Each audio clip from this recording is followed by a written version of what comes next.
So that's some of the discussion of third place. The last thing that I have, and then we'll turn to you for discussion of photos and wherever we go, is just a few quotations from people. If you haven't had a chance to look at the book, we just put some of John's photos and just some quotations that exemplify what we're talking about.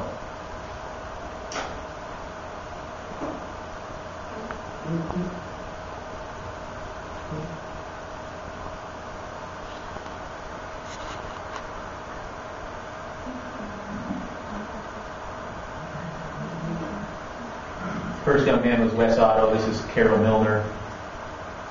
This is Mean Gene, who's not mean at all, but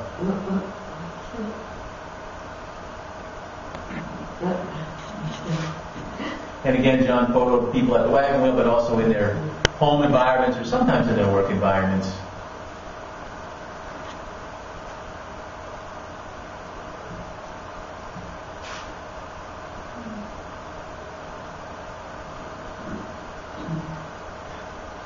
I doubt that the wagon wheeler in any places fosters complete equality, some of those things, and yet I think it does a better place than most of leveling those things. I think this is really a leveling quotation, I think. Just a couple more of these. This is Rebel Who Laughed. She was instrumental to this project. But she had some family commitments down in Missouri.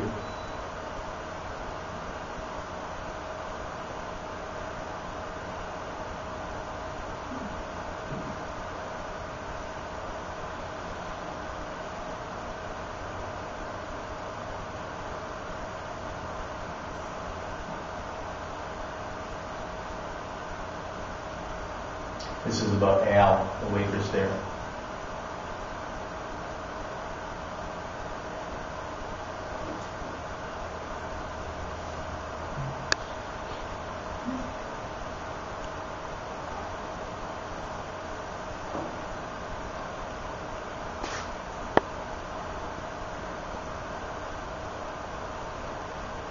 And last bit.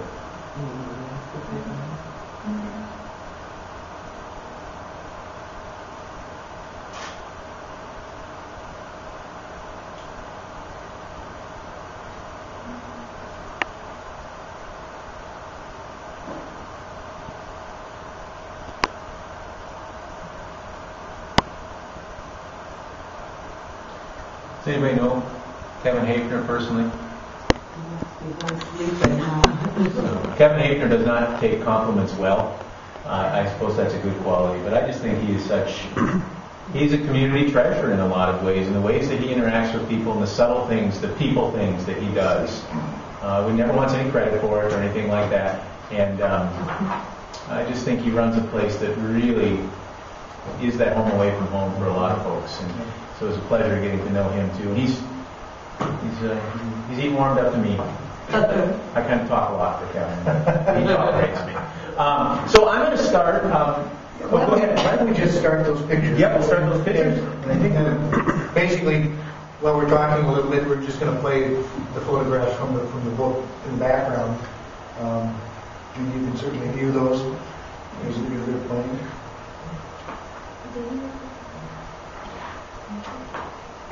And I think all of the photographs, all the people, basically it's shows some outtakes as well, I believe.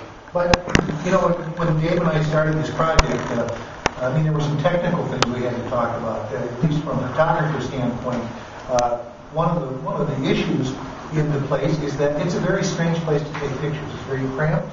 It's very, very very poorly lit, quite frankly, and a lot of different light sources. And so we kind of decided early on that, I suggested that we do this thing in black and white. Of course, it's all digital, and I shot it in color, but then we discarded the color and just made them black and white photographs. And I happen to be a fan of black and white photographs. I think black and white photographs are very elegant. They force you to look at really what the real crux of the photograph is and the subjects. And so, there's just those technical problems. And, with digital, of course, you can peek, and that's always handy. But, the biggest problem in this, the biggest challenge as a photographer for me was not becoming part of the scene. Mm-hmm. As a photojournalist, I want to be the fly on the wall. I want to be the observer, the recorder.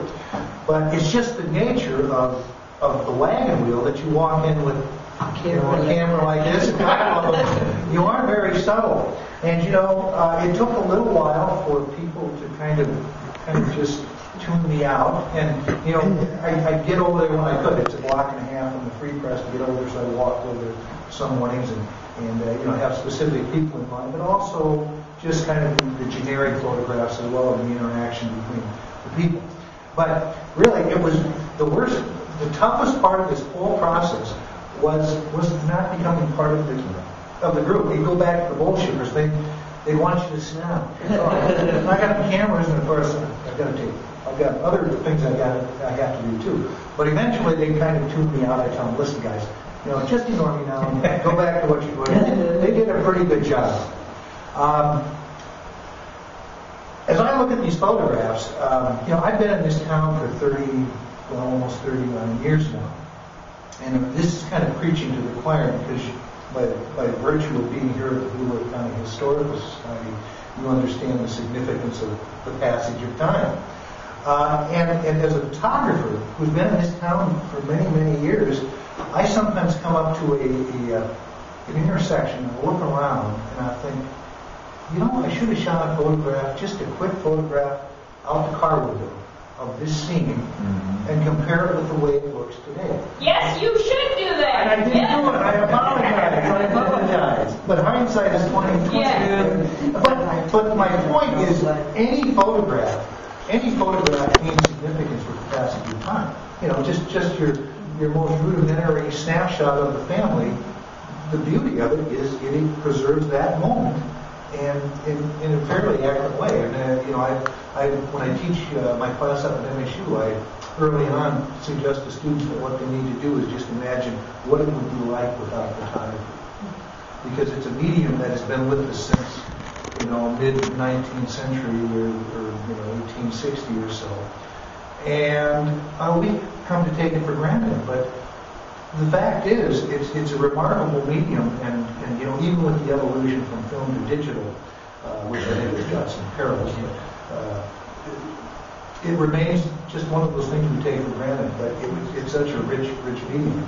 And what I like about, as I look at these photographs, and Dave and I were talking about this a little bit earlier too. I can think of a lot of restaurants and businesses that have come and gone in just the 40 years I've been here. I was a customer at those businesses, Harry's Hofbrauer, for one that comes to mind. And I can't remember what it would look like on the inside. I'm sure there are a few photographs. But I think that the neatest thing about this book for me is knowing that long after I'm gone, people are going to be able to open this book and see these people, see this place. I mean, eventually the wagon wheel is not going to be here, and certainly people are going to be here. But to have all of those things together, I think it's really going to be an interesting. I wish I could be here in 150 years in some form or another to see how people react to it. Because I think that that's the beauty of a thing like this. It elevates the person, tells their story, gives us a window on the way this place was. And there aren't many of those opportunities around for that. But I don't know, favorite photographs? As we're going through these, there were, it's interesting, some of the most difficult subjects. I'm trying to think of who was the one lady that was part of the swimming group. Ruth. Yeah, I can't remember the picture may have been up here, but she really didn't want to participate initially, or at least that was sort of the feeling that she gave. And Dave had to kind of stroke her a little bit to agree. And of course, it was like pulling teeth when I actually wanted to come in and take photographs. And I think she actually kind of warmed up to it after she discovered that I wasn't such a jerk.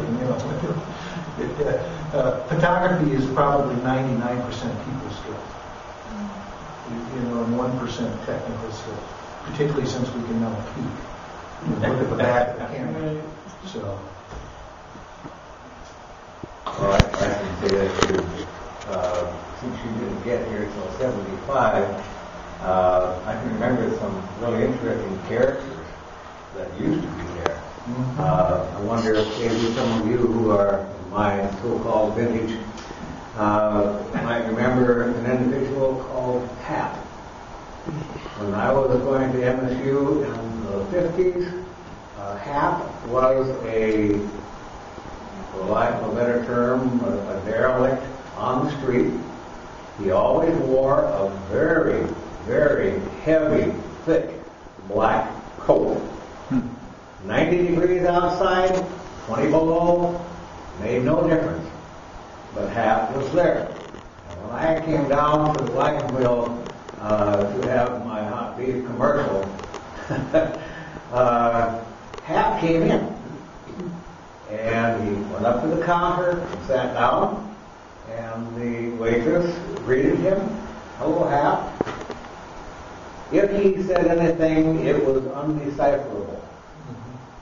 But he sat there, and she brought him whatever it was. I don't know if he actually indicated what he was supposed to eat. But when he got done, he simply walked out the door. His name was Hap Landcamper. And he was a brother, and this was the arrangement. Mostly you saw him walking up and down Old Front Street, when Old Front Street was 169. And everybody stopped at Brett's Corner. Oh, sure, yeah. Well, it's, having been here for nearly 4 decades, I can remember several people who were, kind of the neighborhood characters, who have come and gone. Well, some have not gone, but they're still around. But and it's interesting that you're talking about him going to the Wagon wheel all those years ago, because I think Wally probably set the bar for that. Yeah, I think there's something, again, and I kind of always offer this as a qualifier. I'm sure there's no place is perfect in 100% that every human being who walks in the door is welcome with open arms. And yet I feel like the place is a place that really does that to more of a degree than a lot of places. You can sit there forever and not spend any money. You can buy 1 cup of coffee and sit there for 3 hours and nobody's going to get on you. I was going to ask you, Dave, about that. Is a bigger town something different than a smaller town? Because I'm thinking with your franchises, Applebee's, but I don't know that they would let you just kind of mull over a cup of coffee for an hour and a half and only pay a quarter. Is there something about the size of a community or where it's located that, Wagon Wheel has a niche because there's not a, Applebee's right next door, because Perkins and Olive Garden, and their idea and mentality is to move you out. The air conditioner is turned up, the radio's louder, so you won't do that mingling thing. So I was just curious about. Well, Oldenburg it doesn't really distinguish too much between big cities and small towns. What he's rather hard on are suburbs. And he suggests that suburbs really don't have a lot of these because you have to drive there, so they're not very accessible. You typically end up with more change, etc. Although I think suburbs do have places where people go. But the neighborhood tavern in Chicago, that people walk to from that particular neighborhood and so forth, could certainly be a third place. I think, at least for me, it seems sometimes a little easier to identify them in small towns because they have that sort of small town cafe feel, if you will. But I can't imagine corporate Applebee's allowing a photographer to lurk in the corner because of customers. Well, and even the arrangement, like these diners like the Wagon Wheel are set up so much, they're just built so differently than an Applebee's where you have privacy, right? You got the tall booths and things like that. And that's great, by the way. I don't know about you, but I like to go out for dinner sometimes with my wife and have privacy. I don't want to have a conversation with 4 other tables. But at the Wagon Wheel, you kind of can't avoid that. The breakfast bar, the very physical structure of the place is different. And not necessarily better, just different. Also, because you have a high school student and then people of Jack's vintage, as he said, but is it an age, people that have time, does it come into play more than, like I would say, our average, 20s, 30s workaholics, family people that their place comes more into places where there's, you have more time. Looks like you're seeing older people and artists there, But Yeah. those of us that work 9 to 5 jobs, I wouldn't have a chance to drop in. Because the Wagon wheel also closes at 2, doesn't it, or 3? 4. Okay. One of the things that Dave and I talked about when we looked at this kind of as a body was there were a couple of things. I think we were maybe a little light on the younger people. Yep. Also, minorities or I think there was one. I think there's one photograph in there of Hispanic men, and no blacks. No. Although I have not. I guess I haven't seen Somalis in the Wagon wheel. But that was one thing that I think when we talked about it, that was. Yeah. You said it would have been nice to somehow. But really, that's not what that place is. So we had to be more representative of it. Yeah, I think it sort of at once for me, it was kind of to recognize in some ways the lack of diversity at the Wagon Wheel, and also at the same time recognize the incredible diversity that is there. It's like Oxford, Iowa, that book, if you look at photos, people may well have the same skin color, for example, but their lives are tremendously diverse and different and so forth in a town of 700 people. But it's also true, that our town is growing increasingly diverse, and we do have places that don't always it seems like most places in town so far, we don't have places where people from a wide variety of cultural backgrounds seem to be in it. I find the Lincoln Community Center to be a very intriguing place for some of that. There's another place that's very similar to this, is the dam store. Yep. And John is familiar with that. What I like about the dam store, of course, I come from Rapidan. The pie is good. Yeah. But it's not a matter of ambiance. Right. It's a matter that place has not changed since, I suppose, the 40s. The only things that have changed is that they no longer smoke there, and they no longer drink 3-2 beer. There are 2 changes that did come down the line. But other than that, it's the same as it was when my uncle ran it. It's the same as it was when people before that, there was some Tishers, people I didn't know personally because I was just a little kid. But people came there, and John remembers my Uncle Kenny. He was a regular. What was that kind of a hamburger that Kenny was? What was his name? Kenny Jaycox. He was a regular there. He'd walk in there just like clockwork. It certainly wasn't good for us. Mm-hmm. But he would eat something called tiger meat, which was basically raw hamburger that was pressed very, very thin and then peppered the heck out of it. And on toast. And I don't know, have any of you ever heard of that?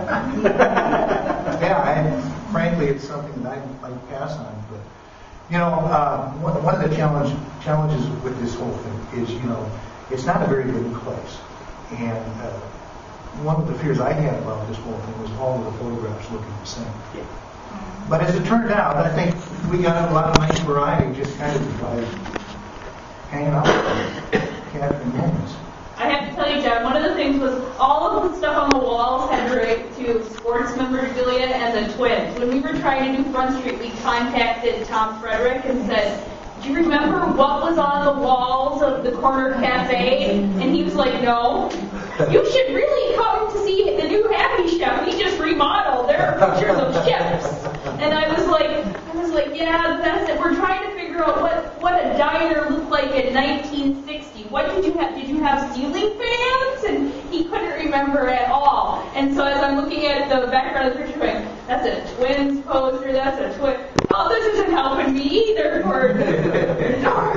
But your pictures will capture like that. That's what a diner even in 2010 looked like. So. Yeah, well, it was hard not to. I mean, it was just everywhere.